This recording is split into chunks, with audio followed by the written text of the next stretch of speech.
gave up track position running 11th, Nick Sanchez.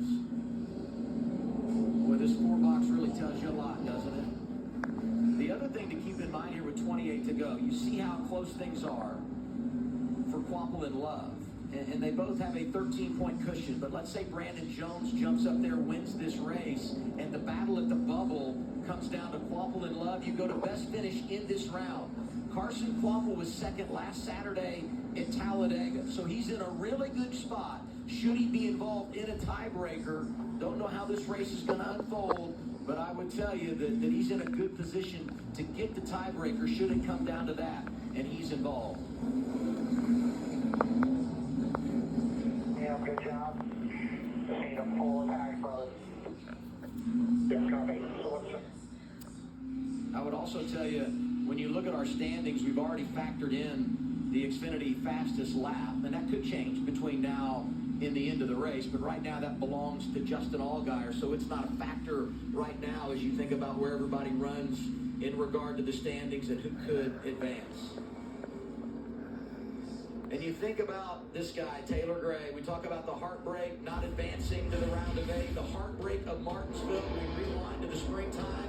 Final lap. Looks like he's going to get his first career victory. Sammy Smith gets him. Austin Hill drives through for the improbable win. And he really had been dominant in stage 3 of that race. They got together a restart before that. He repaid the favor in one of the more delicate ways you could do that. I felt like in a lot of respects they were even, and obviously there was the move by Sammy Smith down into turn 3 in the final lap that took him out. You have to be closer than that to make that move. Yes. You've got to be was within too a half far a back. car length. Yeah, it's just so hard to come from 3 or 4 car lengths back and do that and not, I mean, obviously he wrecked himself in the process of it, so hopefully we can run out green here.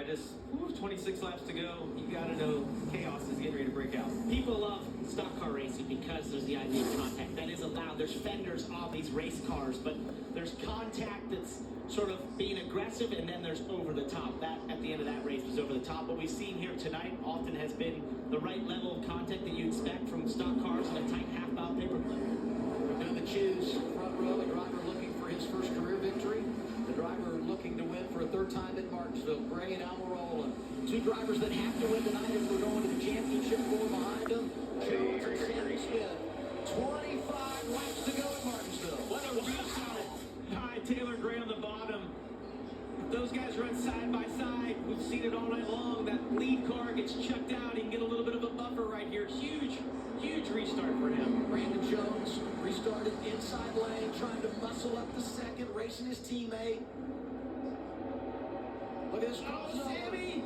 Not a lot of room there. Sammy Smith inside of Brandon Jones. He said it's time to go. Getting aggressive with 24 remaining. When we talked to him before the race, he said, I'm going to be aggressive. I don't want to do again what I did at the end of the race in the spring, but I have to be aggressive, and I will be. Oh, Carson Quapple goes out. Carson Quapple out of line. 8th caution of the day. What a turn of events for the 2 versus the 1 right there. And look at the difference now on our leaderboard. Wow. Still a long ways to go.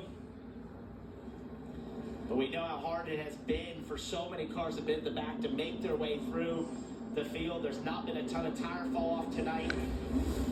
So let's take a look back at this. It's Ryan Sieg. Oh, he's got locked up. He's being pushed by Harrison Burton a little bit. Goes up the track. I think Sieg pulled down to block Harrison Burton. Burton got into the back of Sieg, and then that forced him into the You can one. see the left front locked up. He's trying to stop it. And Carson was really just an unlucky recipient. You know, you talk about those drivers that are thinking win, and now the mindset changes maybe for Brandon Jones. Look at this. That they can get me to the checkered flag, and now it's like, wait a minute here. Now all of a sudden points become a real possibility to advance because Jones goes from below the cut line to +3. Quapple from 9th falls deeper in the field. He's -8. It's just crazy how things always seem to get out of hand late. But Look how tight it is now. It's the same. But here's what I would say as well. Quapple, as we said earlier, has the tiebreaker number 1. And number 2, he falls to 30th. So there's a lot of cars in front of him to go and pass. Every position is a point. There is, Adam, but we saw with Zilich early in the race. Didn't go anywhere. He didn't just drive up through the field. That's a little different at the end of the race because there are going to be some wounded cars. Guys might be a little more willing to know what you have on the line, maybe not race you quite as hard, but it's not a given that he's going to pass 8 cars in the next 21 laps. And there's another car lurking here in 5th that we haven't talked about a whole lot tonight, but he's definitely in a must-win position. That's Sheldon Creed, who's also up there. He's been close to winning here before. He's finished second 15 times. Could tonight be that? Let's take a listen to Car Squabble's radio. We're 29th right now. Everything, you're 8 points below. Everything is a position to get forward. We need to get as many points and positions as possible. I mean, the good news for them is that there's a lot of cars on the lead lap. It's not like you're the tail end and you only have 15 cars on the lead lap. There are some slower cars back there, but it was hard for his teammate Zilich to pass earlier in this race. I don't think we've seen the end of the contact, though. When you look at Brandon Jones, who's up front, Sammy Smith, knowing how aggressive all these guys are going to be on the restarts, one of those guys could end up spun out just as well on the one of the next couple of restarts that we have. So a lot's going to change in the next 10 minutes of this race. Boy, you load up and you're thinking for those guys that were in row 2 at the restart, Sammy Smith and Brandon Jones, just go win this race, win your way to Phoenix, and then one hiccup for the one car, Carson Quapple, who gets turned, and it changes the game. And the other thought is, as you go back and you start thinking about the battle for the race lead, another restart for Gray with Almirola probably on the front row with him. Let's get an update, team radio. Brandon Jones riding 4th prior to the choose. There's a chance we can beat them both on points, because right now we're barely up on him. If he gets 1 spot, he'll get the tiebreaker. So right now, what she's thinking about going for the win and being the 8 car in the process. And I think that sums it up perfectly. You don't want to muddy the waters in his position of how close is 1 point right there. He's so close at the front of the field, currently sitting in 4th. You got to be focused on trying to win right here. That's the easiest option. If you have to fall back in points, you hope if you were going for the win, you can finish somewhere in the top 5, top 3, and that should hopefully get it done for you. This choose is going to be huge. We saw the launch that Taylor Gray got the last time. Oh my Lord, he's going to have Sammy Smith behind him. I mean, that's got to make you nervous. Knowing what happened 6 months ago. Hey, I'm thinking tiebreaker here, and you look at the guys in row 2, if they were to end up tied, likely the tiebreaker would be their finish here tonight, because that would probably be their best finish in the round. So, I mean, you're racing for positions and points, and then you also, at the end of the night, could be racing for the best finish in the round, which would be the tiebreaker to send someone to Phoenix. Taylor needs another restart like he had on the previous one to get out and then hopefully get the 8 and the 19 side by side so he can get a little bit of a buffer. But what we have seen is if you don't get a good launch, when we get down to turn 1, do not be surprised to see the 8 give him a little bit of a nudge over here. It'll be 17 laps to go. Joe Gibbs Racing Toyotas on the front row. Taylor Gray trying to win for the first time.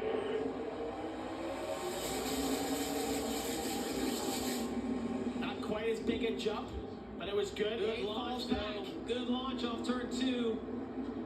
Get those guys side by side right here. It's going to be what the 54 needs.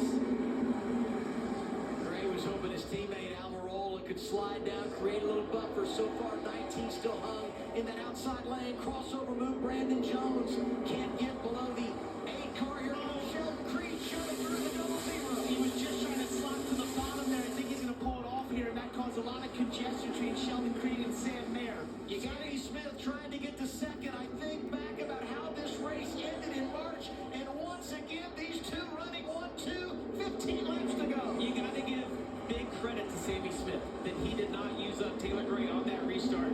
Now he's put himself in a good position. He's going to have 15 laps. It looks like his car is really good right now. Can he work the 54 over? And think about the nerves right here, knowing what's in front of him, the opportunity ahead of him, the history that these two have had.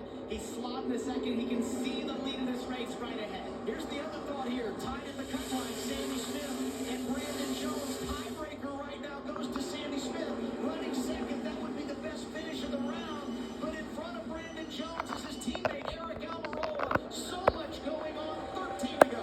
The 54 is not driving in deep, which is great. It's getting a really good launch. But what makes me nervous is that quite as quick as he was earlier in the race. We'll see as this run goes out, can the 54 build a little bit of a cushion? He's definitely going to want more than what he has right now if it comes down to the last lap. But it slowly looks like that lap. Let's see, yeah, about a 10th quicker that lap. If he can put together 2 or 3 of those, Parker, he's going to be in great shape. And you can see Sammy Smith is pushing right now. And every time that car goes down to turn 1, it's wiggling around and moving. Sort of almost locking the rears as Carson Quapple goes by Jesse Love at the bottom left of your screen. And they're going to have to update Sammy Smith on this because if he gets 2 more cars, he's going to be right there with him. There's a couple ahead of him, 3 wide right now. If he gets 2 more cars, we're going to have a 3-way tie at the cut line. Brandon Jones, the third, past Eric Almirola. Wow, Atkins got a huge shot, or gave a huge shot down there. See Carson gonna get by Blaine Perkins right here. That is for position. Perkins is on the lead lap. Look at the points. Look at this. I mean, it is just crazy. All tied. It's now Jones and Quapple. Tiebreaker here would go to Quapple. Jones is running third. He needs to get a position. While all this is going on, Taylor Gray, another 2/10 quicker than Sammy Smith. Looks like his car's really going a long run. He's got 9 laps to go. Top of your screen, Taylor Gray leading this race. Bottom left, Quapple trying to pick him off and make his way to Phoenix.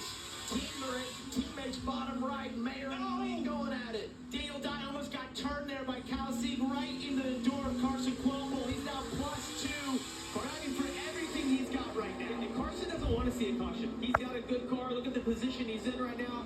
He's okay if Taylor Gray wins this race because he's now in that position he needs to make Phoenix next weekend. It's been a great restart, great transition for him through this run. Well, you think about the rhythm. This is such a rhythm place, and he has found it here. Oh, don't make it bad, Carson. You're in good position. You've got what you need right now. 7 laps to go. He's up 9 spots from this restart. We talked about how hard it was to move forward. He's trying to move Patrick Starpoli there. Gave him a little bit of a shot, got him pushed up the racetrack. Left your screen. They're racing for second. Sammy Smith has it. Oh, Daniel Dye. Daniel Dye in the Starpoli over there. Nice and smooth, right at the bottom. We continue green. Going to be 5 laps to go this time around.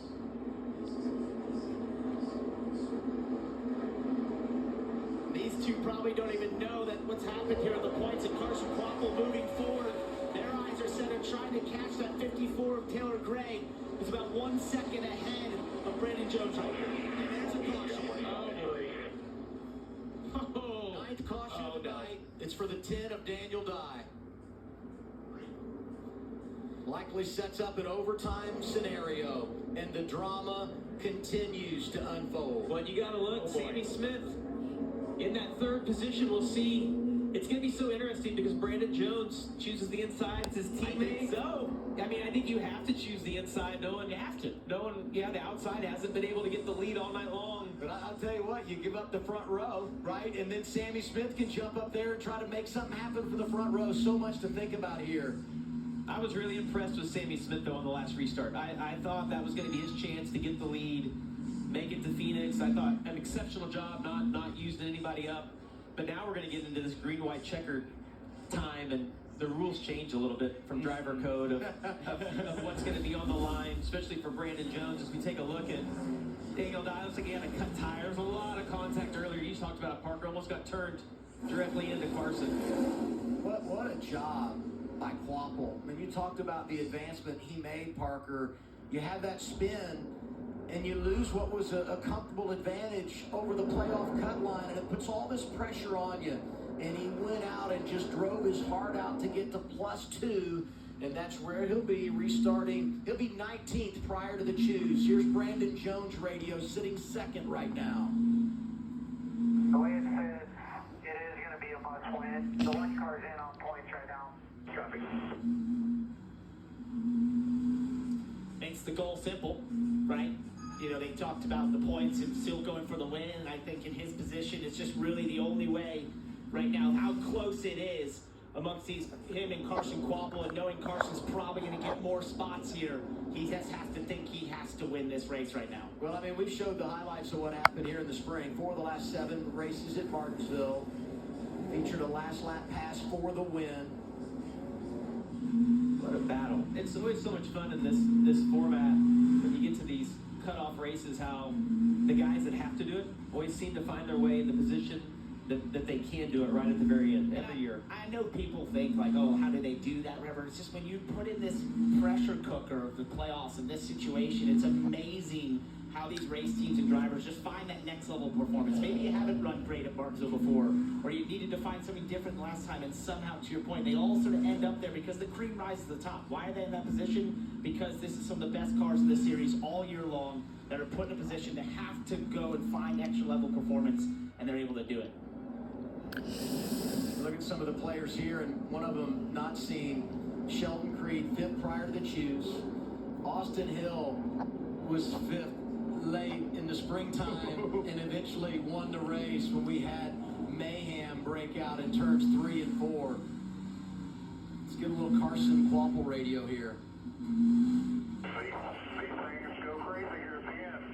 You've got to be aggressive and get everything you can. You cannot lay up right now.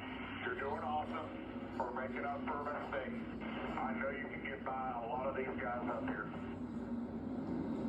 Just got to be careful doing it. I agree. You got to be on the offense, but you got to be careful. The stack ups on the restarts, probably choosing on the bottoms a little bit of a safer place. Oh, Brandon! Oh, he did it. It's gonna be fun to watch.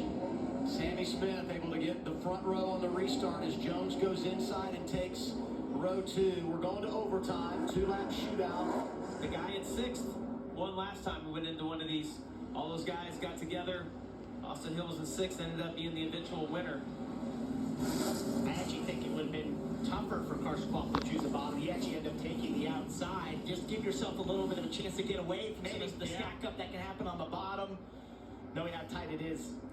2-lap shootout. Caution comes out before we see the white. We re-rack, do it all again. Once the white flag comes out, next flag ends the race.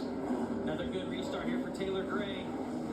He's the best one he's had all night. It up. Yeah. Here we go. Overtime presented by Credit One Bank. It's Taylor Gray and a bunch of drivers that want to win and get to Phoenix. Pretty good launch for him. Really good. That's exactly what he needed. Yeah, he needs the 20 and the 8 to stay side by side though, or get far enough out. Oh my God, it's almost identical to what we saw in the spring. What we're getting ready to watch right here. Through turns 3 and 4, we'll come back to the white flag. Does Sammy get a good run here? Can he get closer? Still a big enough gap. Taylor Gray leads. Quapple showing +4. I think he's close enough. Oh, see right there. Had a good run. Here we go to turn 3. Gray out in front of Smith. This time he's all clear. Welcome to the club, Taylor Gray. You are a winner in the NASCAR Xfinity Series. And here comes Carson Quapple. Wow. Quapple ends up 18th. Unofficially, will make it by 4 points. He got over the 20 for Carson Quapple. I think you have to appreciate how clean all that was. Like it was really hard racing by all those guys. An awesome job. We've been critical of them. Everybody's been critical, I think, of the Xfinity Series in general. Awesome job tonight, guys. I was just going to say, applaud the whole series there in a position where there was so much up for grabs. So happy for that guy right there. He deserved it. Spring. He definitely does. I think he's as fair as they come inside a car. Almost reminds you of an Allgaier. Doesn't not overly aggressive, but has a lot of speed. Really cool to see him get his first win. And I think fitting to come here based on what happened earlier this year. It owed him maybe not 1, but 2. If you consider what happened in the Truck Series race here a year ago. Way to go, Taylor Gray. And here's the victory burnout presented by Krispy Kreme. Because every win deserves something sweet. And so do you. Head to your local Krispy Kreme on Monday to get an original glazed dozen for only $12 with the code BURNOUT.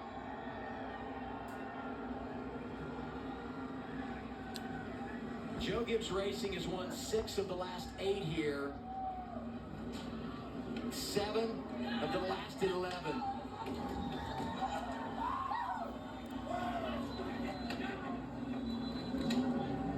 Non-playoff drivers go 3-0 in the round of 8. Unofficially, Carson Quapple gets the final spot in the championship four.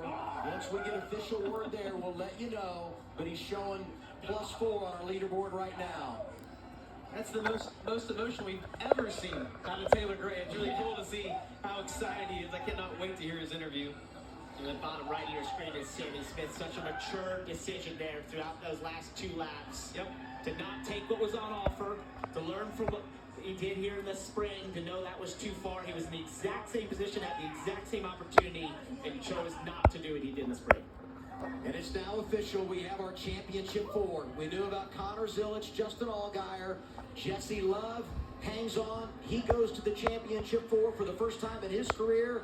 And so does Carson Kvapil. 2 rookies going to Phoenix, and 3 of the 4 coming from Junior Motorsports. What an effort by him after the spin to come back and put himself in championship position. You got to think that guy right there is going to have like a beer and a cigarette when this thing's over. I mean, like after the night he had. Wow. But yet, this format is all about survive and advance. And Jesse Love does it. And Taylor Gray picks up his first career victory. What an awesome night for him down to Dillon. And the coolest part about this is just how excited all his crew members and everybody is for this guy who has worked so hard. Hey, was the wait worth it? Does it feel as good as you imagined to finally be here in Victory Lane? Gosh, about damn time I get me a clock, baby! Woo! Man. Man, I cannot thank everybody on this 54 team. Such an awesome race car. Way faster. I'm not gonna say than Xfinity Mobile, but just as fast. I think you just did. I know, my bad, Xfinity. Man, Jason Ratcliffe, all these guys, the pit crew did an awesome job tonight. Everybody on this crew, bring awesome race cars to this racetrack, and give me an opportunity to race for one every time I come here. All right, there's maybe no better place on the schedule than Martinsville for Taylor Gray to get his first Xfinity Series win. Kim? And welcome to the championship for Carson Kvapil, but it wasn't for a fight there at the end. Late race spin, you had to battle. Was that some of the hardest racing you've done in your career? It was probably the most nerve-wracking racing I've done in my career. Obviously, we were sitting in a pretty good spot before we got turned around there, and I thought we were in a good situation to just kind of ride it out and try not to make any enemies and just try to finish the race out. And obviously, once we got turned around there, I'm not sure, it might have been my fault. I really don't know. I haven't seen a replay, but when that happened, I kind of was like, oh, we're done. But this whole number 1 group really fought hard all race long to give us a opportunity to get to the spot to be in the Final Four, and I just can't thank them enough for that. But like I said, everyone, all the guys brought me a car as fast as Xfinity Mobile at Martinsville here, and I thought our Bass Pro, Johnny Morris Bass Pro Shops Clarence Chevrolet was on rails all day. It's just that first stage didn't really go the way we wanted it to. I thought we were going to have a little bit better pace than that, and thanks to stage points, but we weren't able to do that, and we had to do that in stage 2, which put us in a hole for stage 3. But it all worked out, so I'm definitely happy, and gonna be really excited to go to Phoenix. What is this team capable of at Phoenix?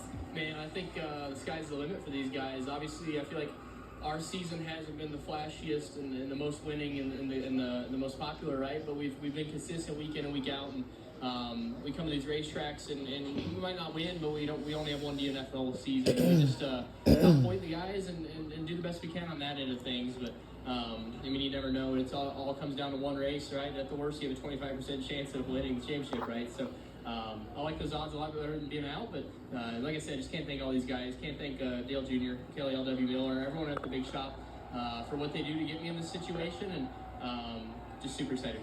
Carson Kvapil will race for a title next weekend at Phoenix. He's a blue-collar guy, and he put in a blue-collar performance here tonight. Rolled up his sleeves, went to work, and he's going to go run for a championship. So it's Zilic, Allgaier, Love, and Kvapil that go to the Desert Mile with a title on their mind. Brandon Jones misses out by 4 points. Sammy Smith, a runner-up tonight, missed it by 5.